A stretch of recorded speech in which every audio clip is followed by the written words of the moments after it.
I Hate Politics is a podcast about a human activity we love to hate. I'm Sunil Dasgupta.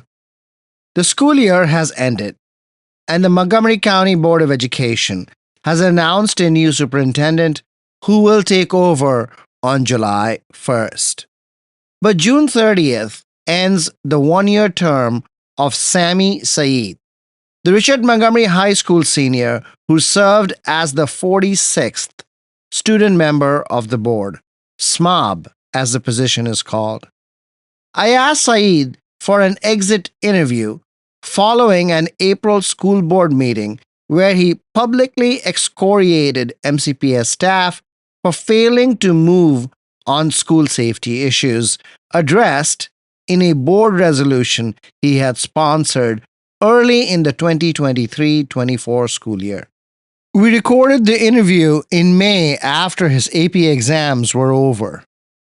But he asked that I hold the interview until after the appointment of the new superintendent. And you will see why.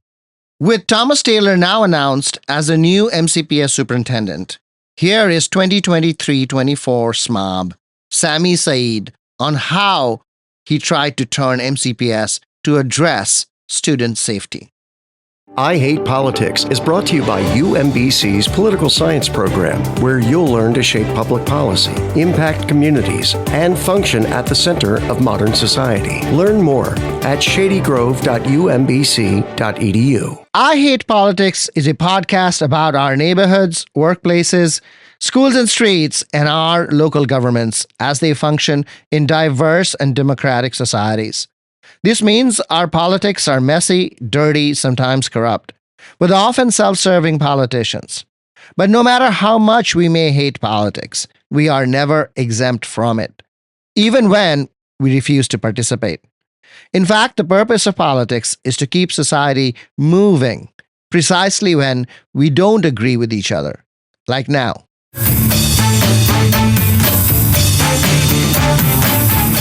Music for this episode comes from Silver Spring rock and roll musician and writer John Drayton, who performs under the band name Mr. Tree Frog. These songs are from his latest album, Poke.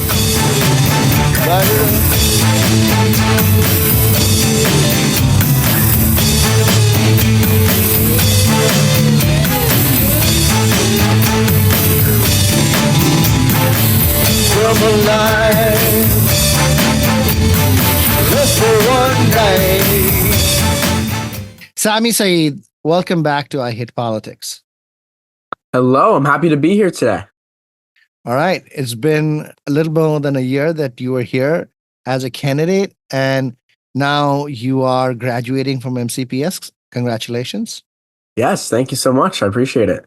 Where are you going for college? For college, I am proud to say I'm going to the University of Maryland, College Park to study public policy, possibly with a minor in business as well. Excellent. So maybe we'll see more of you as you are close by. How was your year as mom? You know, it was a very solid year. I think I did a good job on following up with a lot of my campaign promises, a lot of my large goals. I learned a lot, whether it be about education or what I like to say more about politics. What did you learn about politics? I think I learned about the degree to which politics is just about people. It's just about social networks, social circles. It's just about how others communicate, and large decisions are made, a lot of the times on the basis of, human connection and how much people, like each other or care for each other. And also that people can be influenced by a number of things that you would and wouldn't expect. And that's the part that I think I learned a lot about. Like anything in this world, there's always that quote, everything is negotiable. Among the thing about which you have said that you were not able to make progress is this issue of school safety. What is your complaint? All the way back in, January of 2023. I looked at our system and I looked at the safety concerns and I looked at my own school. People were bringing firearms into my school. There had even been an incident during my campaign where I found out later that I was walking around the hallways at the same time that someone with a gun in their backpack was walking around, right? So, the safety concerns that I think our system had been experiencing for a while became very personal and close to home for me. And lo and behold, I win. And lo and behold, the first week of school, there were a number of shelters in place, lockdowns at schools, safety incidents, and that was it for me. I said, there's nothing more that could make me want to act on this. So immediately in September, I start thinking about actions. And so the first thing I think of is a resolution. So what I do is I start coming up with some ideas, meeting with staff, and in October I hosted a student advisory committee via my SMOB advisory committee, which I put together to talk all about safety. So I invited the chief of safety at the time to come, and I had students help me identify key areas that they needed to improve on in the schools. And I took the most feasible, the most logical, and what I viewed as the most important for a resolution in. So I created 10 key points. And then I worked with MCPS staff and I brought it through them. And I said, is this possible? Is this language workable? And we wordsmithed to make sure that if the resolution passed, they could act on it, so that I wasn't bringing something to the board that wasn't doable if it was passed, or something that wouldn't get passed in the first place. And then I brought that to the board in October, and then in November, they voted to pass it. So the reason I made that resolution was to say, I don't want to wait until April to start any of this work.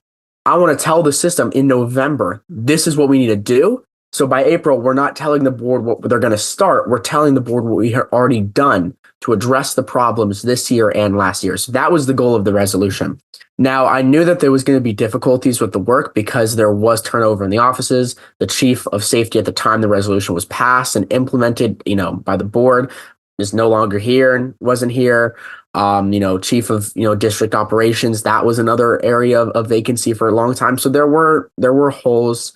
And then, of course, a whole new superintendent, and that's going to change the system as well. But at the same time, when I came into the board meeting on April 11th, which I believe was the date of the meeting, I expected that I would hear, okay, we have all these things we were doing before, and then here's this resolution, and here's how we're addressing each point on the resolution.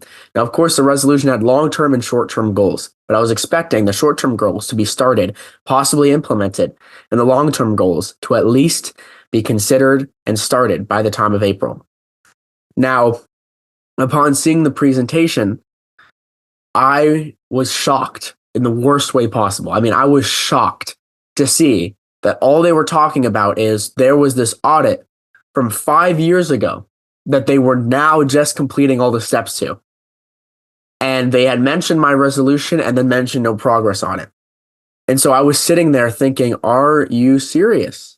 I mean, this is crazy. The board does 3x3s, which are when we present topics to board members 3 at a time, as to not violate the Open Meetings Act, before they're presented to board meetings. So if there's any questions of data we want to present to the public that we want to include in the presentation, or any questions that we want included in the presentation itself, so that we can move along and make sure everything's efficient, we can do that. And in the 3x3 about this presentation, I already noted the failures of the system, and so I prepared some words there. But seeing it in public, it was just reiterating, what a failure. Can you mention specifically what the resolution demanded? The first thing was to establish a clear safety plan with the following things included within it. It was, one, an expansion of the student ID pilot, and this is all verbatim, to include all high schools with an emphasis on avoiding significant entry delays. So what this meant was, at the time of the resolution, there was this pilot program, and I'd make sure that this was actually a thing by speaking with administration, a pilot program where students would have to show their IDs before entering the school building. Now, my school's was one of the programs where this where it was happening, so I was seeing this firsthand, but I've been informed, I think it was about 4 other high schools that were doing this in some variation. And so what I said is, okay, by April, let's make sure that we're expanding this program to include all high schools to check IDs before students enter. It also said increase trainings for students and security staff on current school safety procedures. It was not a matter of money. It was not a matter of policy change. It was literally telling principals, hey, put security staff outside the buildings and check student IDs, right? That was all it was. And the fact that in around 6 months, there was zero movement on that told me that there was something that was wrong beyond difficulty implementing the resolution. And I mean, that was the most egregious thing, because that was just a no-brainer. And you think about it like this. In central office of MCPS, what does every single employee have? A badge that they check in, even more advanced than what I was selecting the resolution. You have to scan in and the doors open. You look at any large business or company, almost all of them will have some sort of ID badge system to actually affirm that people are part of that company. Now you look at schools where students are going and we don't have this, and other school systems had it. And I've even heard, and this is all, hearsay, but I've heard from people that MCPS used to have some sort of program like this in the past. So my question is, we're already doing this pilot program.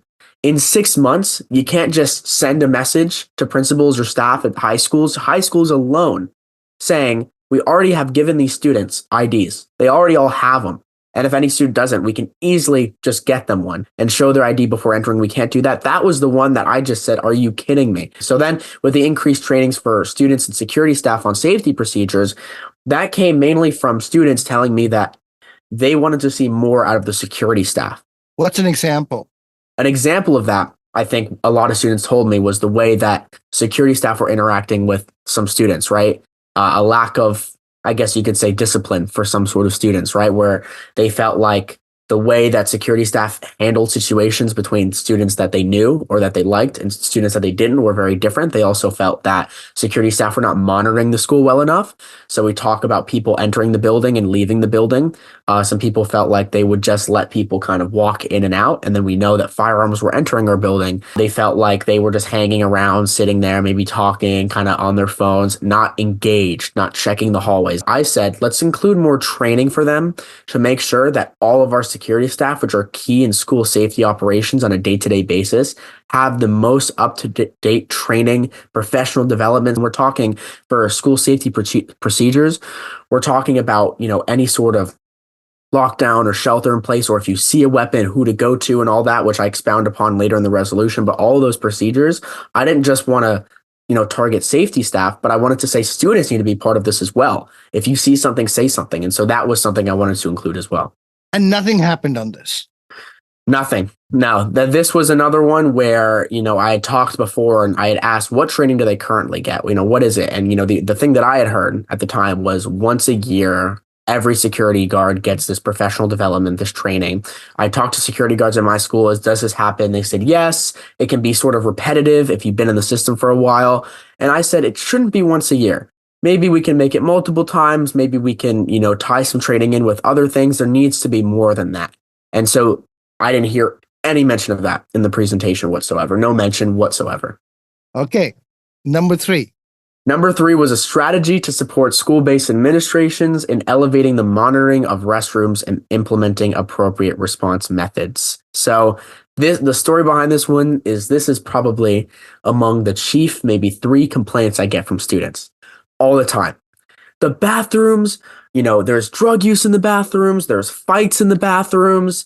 The bathrooms just are not, clean or tidy, which I know is a separate issue, but people say they don't feel safe or comfortable using the bathrooms at school. You walk into a bathroom and people vaping and people doing drugs is a norm. It is a norm. And, you can smell it, you can see it. Fighting, I know in middle schools, is incredibly common. And so what I said, based on what students told me, let's have a plan to better monitor these bathrooms. Every school, every middle and high school should have a clear plan to monitor bathrooms. And so, come April, nothing.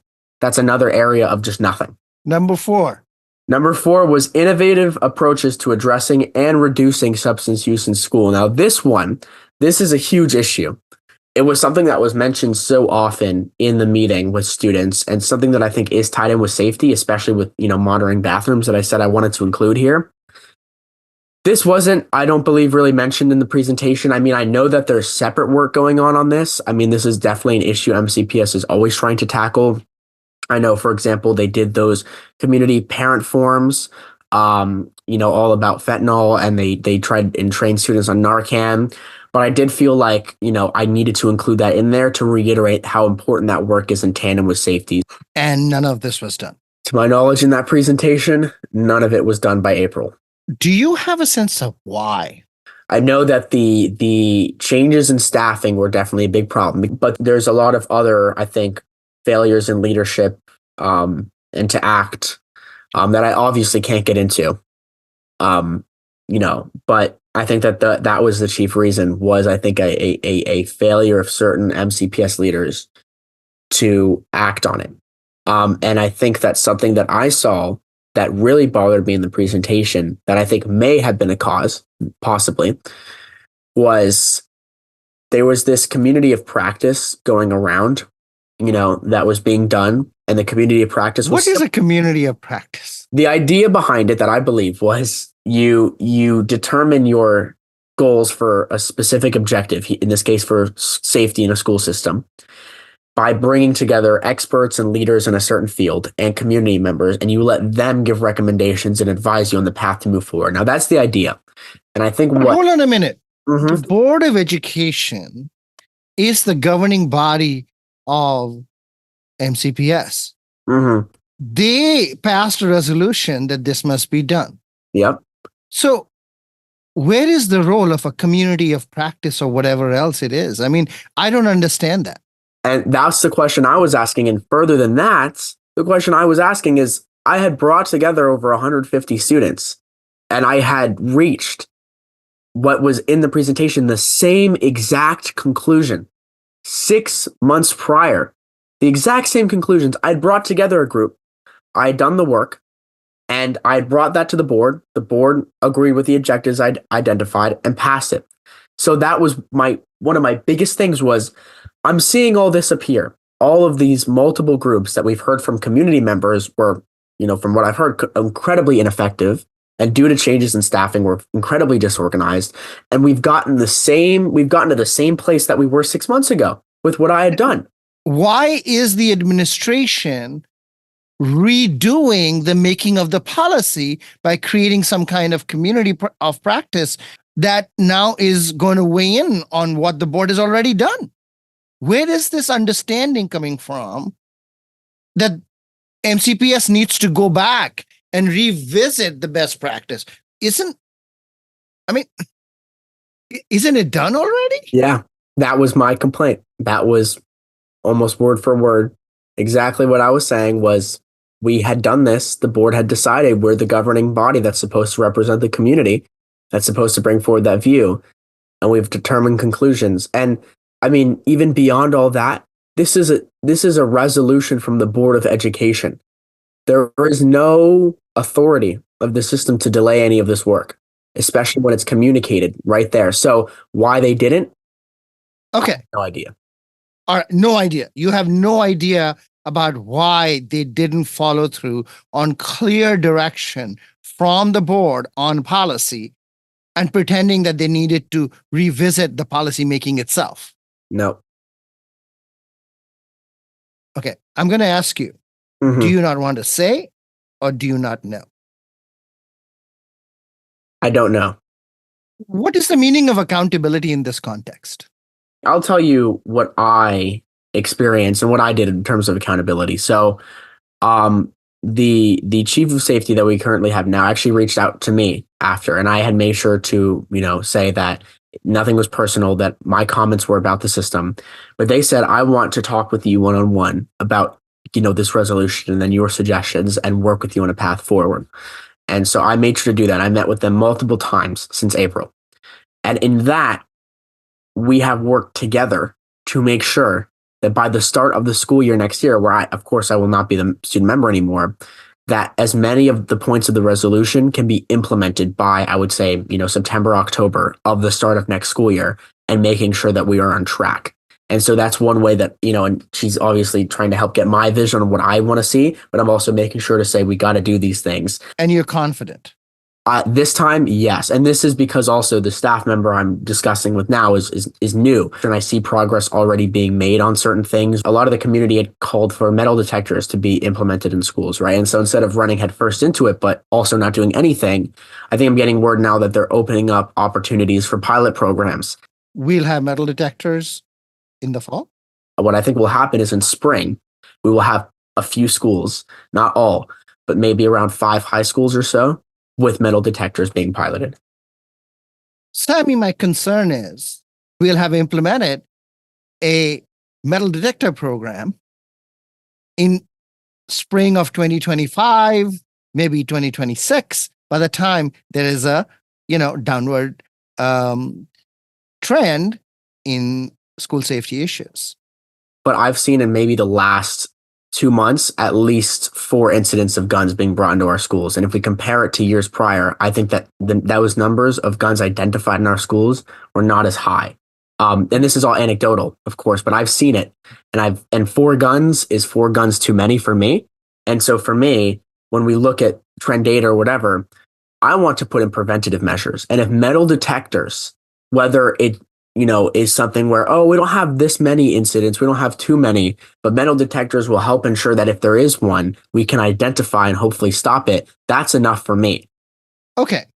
So, whenever we do search kinds of things, so for when we stop cars, for instance, to search them, or we search backpacks, it turns out that some student groups, in particular Black and Hispanic student groups, are usually more adversely affected than other groups. That's obviously that's always going to be a problem we're going to have to grapple with, right? That was the same issue we ran into with when we took away the SROs, right? The big problem there was it was affecting predominantly Black and brown students.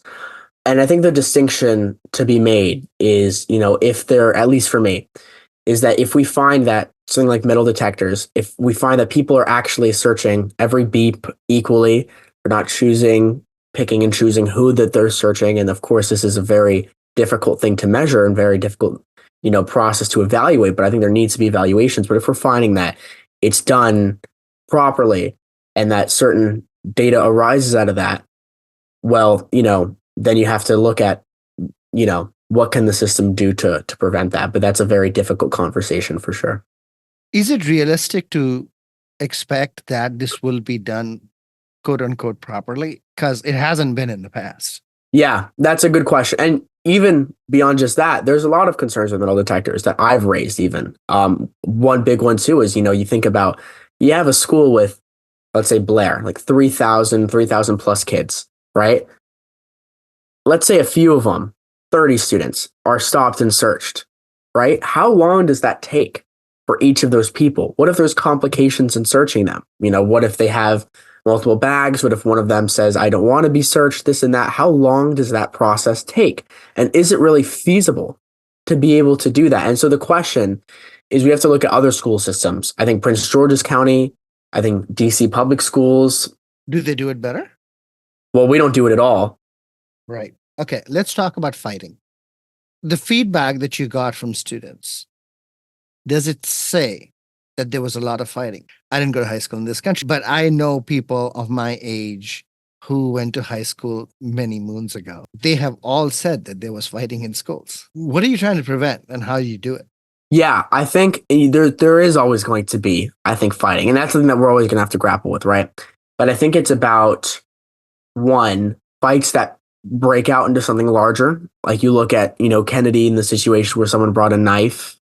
And there was multiple times. I think one of them, they almost slashed a security guard across the face. There was a video. There was another one where they did end up somehow accidentally stabbing one of their friends in the head with a knife. That led them to have to go to the hospital and get stitches. And I saw the video. It did seem to be accidental, but they were wielding a knife. And so there's one of these fights that turn from fights into something a lot more and that become more dangerous because a culture of fighting has become normalized. And so people take it to the next step. And then there is fighting as its own issue, but that's rampant. That's daily. That is in bathrooms so often that students who just want to use the bathroom have to walk into a fight and they obviously can't. Right. I don't disagree with you that that's sort of what you want. Mm-hmm. One fight is one too many. One gun is one too many. We understand all of it. None of that is realistic. I mean, you're going to have some level of fighting. These are young people, headstrong sometimes. We teach our kids to be critical thinkers. At least we want them to be critical thinkers. And the first thing they're critical about is authority figures. Is my teacher sucks and my parents suck. That is the definition of critical thinking. Tell me how you've talked to this new staff person in MCPS in the security and how they are thinking about fighting and what needs to be done to resolve. I think fighting is less of one of the focuses. Like, I know that this is a question that we're talking about now, but looking at the resolution, I didn't include anything specific to fighting in there. The closest I included was a plan to monitor bathrooms, but that was for a number of different behaviors. Right. Let's talk about monitoring bathrooms. How would you do it? Yeah. So the way that I talked to some former principals and even some current principals about the ways, right? What they'll do is they'll lock a certain number of bathrooms to make it so each floor only has one bathroom open. So that would take it from 10 open to 4. This way, a high school with, let's say, 5 security guards can have 4 always circulating around each floor, one at each floor, always monitoring that bathroom as well as the hallway, and then one kind of monitoring the entire situation. And so, if you lock bathrooms, you're essentially sort of stopping people from going to the bathroom, especially with women in a big school. You need to have more bathrooms that are open and functioning. there's these technologies. Some companies have actually reached out to me personally after the April 11th meeting, saying that they have, these technologies where you electronically sign out of class by like a scanning thing, something like that. You go into the bathroom so they can monitor how long teachers you're away. And if you're away for too long, they would be able to just immediately say, hey, check on this bathroom, check on this. If you can't find the person, whatever. And that way, if someone is going, whether it be vaping in bathrooms, fighting, whatever, they would have better monitoring. You can force doors open so that all the bathrooms are open in the school. The board works is we set the vision. And so the goal that I set was we have to have a standardized MCPS plan, whether it includes different systems or models, but a standard plan that we then give to schools that, central offices to support schools on how we monitor bathrooms. So I'm not the expert and the board aren't the experts. So I say, I want a plan. I want a standardized plan. Now I have no clue what that looks like because I haven't been a principal. I haven't been an administrator. I've just been a student, but I want there to be something that we know works and to task administration with developing that because this is an issue I know has been identified. So that was kind of the role I took there. All right. That herein is the rub, right? Mm-hmm. So when you went to the experts, they gave you nothing. Yeah. Yeah. So, I mean, maybe it can be done. Oh, I think it can. Well, if you're going to say it can be done, and then you say, oh, I'm not the expert, the experts are going to decide, then you have to let the experts decide. And according to, as evidence shows, it can be done. Well, here's the thing. I mean, the question is always going to be, is it just, it can't be done or we don't have the right people doing it? And the right people doing well, that is a fair question, but you just pointed out that you are not the expert. You're not going to come up with the answers. They're going to come up with the answers. And they came up with an answer. The answer was, well, there isn't. Like I said earlier, the day has changed. The leadership in these departments. I mean, we have a whole new chief of safety, a whole different person than the one who was initially tasked with the resolution. You know what is worrisome about this? Mm-hmm. Organizations are supposed to function by standard operating procedures. That's what they do. They are irrespective of the person in place. Yes. And yet, all I hear is this individual and that individual, and we replace it, and the program goes away. It seems like it is not an organization in one sense. If there is no continuity of through standard operating procedures. I mean, that's a very valid criticism of the way that Montgomery County Public Schools Central Office has been for the last few years, you could say, is that, and that's a much greater, I think, problem that I won't disagree with whatsoever. With this safety resolution being kind of example for a larger issue, I think that this is an example of where the system not running properly and the people within it, not demonstrating leadership that needed to happen ended up leading to a case where the board gives a directive to the system and it just sits there and collects dusts. And that should never happen. Right. And then the board does nothing. And essentially there's some talking to, but there is no real accountability. Well, I want to ask you, what do you think real accountability would look like in this case with the board? Fire somebody. The board doesn't have the authority to bring forward a termination. The buck stops somewhere. And so that's why it's difficult. And that's why it is difficult for, I think, a board of education as a body to hold someone or a group of people or certain leaders accountable without, I think, a system that functions well in the first place. Because you can have a person driving the car, but if the engine has a problem, where, the car isn't running properly, the person driving the car can only do so much. And so, when I present, write, and pass a resolution at the board, I'm expecting it to at least get done. And when it doesn't, I can go ahead and I can I don't want to say badger, but I can explain my issues to staff, right? I can follow up with staff, but I can't sit behind that desk and make those changes. And not only is it not within my powers, but it's not within my ability. Talk to me about how you work with other board members on the issue of school safety beyond the rhetoric. Yeah. And so, when you talk me with the board, there's a number of different ways. I think, obviously passing and working along with them to pass a resolution is one way. I think something that we've committed to next year at the board level has been to not have one presentation in the year about safety, but instead to have hopefully something like 3. And so that will make it so at the beginning of the year, maybe let's say November, we get a presentation. And so then we can say, okay, here's how we've started off. This is what I want to see by this point. And of course, that may leave us in the same place where it's like, oh, we don't know if they're doing it. But either way, this is just how I work with the board. Did I hear clearly that a resolution that you tried in May failed? Yes, this was the last board meeting. What happened? I'm not exactly sure. So the resolution was all about wellness. It was a 5-3 vote, so it wasn't like a me versus everyone kind of situation. I don't know why it didn't pass. I'm not going to speculate on what other board members thought. Who voted with you? Lynn Harris and Rebecca Smondrowski, and then everyone else voted against. I know one thing I did hear was they didn't want to put more burden on the system. The board doesn't like to try and tell the system what to do too much. That's something I heard generally. Sami, Saeed, thank you. Good luck at the University of Maryland. Yes, and I'll definitely be staying local and staying updated. Thank you so much for having me. I appreciate it.